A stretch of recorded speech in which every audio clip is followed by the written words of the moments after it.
Truckee Air Show ride, you will see a Piper Pawnee. This aircraft was originally developed as an agricultural aircraft, but many of them have found their way into the world of soaring as becoming tow planes.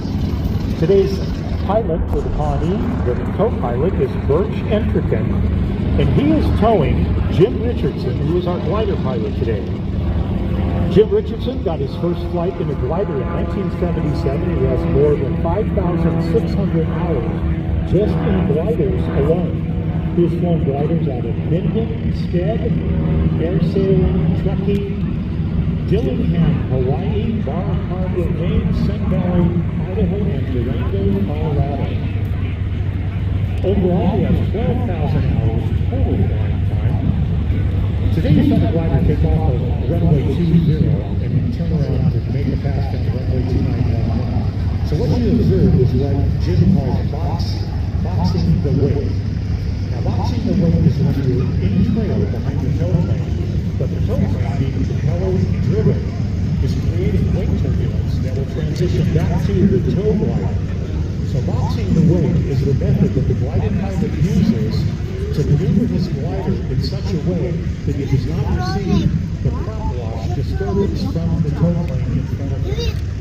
One of the things you learn in being towed aloft, especially at the very beginning of the glider training, is what to happen if the tow plane suffers an engine failure on takeoff. As we all know, takeoff is the most critical point of any flight in the aircraft. You are the lowest to the ground and the slowest that you could possibly be.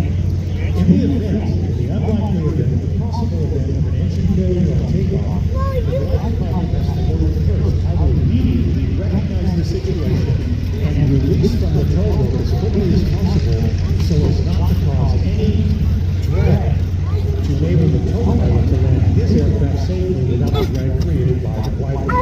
From our air show left, our two aircraft are again approaching, and this time you will see a release at an altitude of about 2,000 feet above the airport.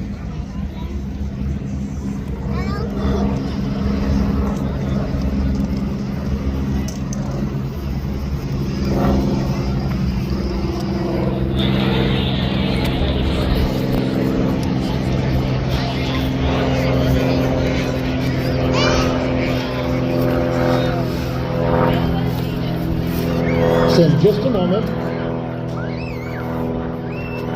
Jim will release from the glider and you'll see the Pawnee, the lead aircraft, the tow aircraft, pull away. And in glider flying, each aircraft pulls in an opposite direction so as not to interfere with each other's path of flight.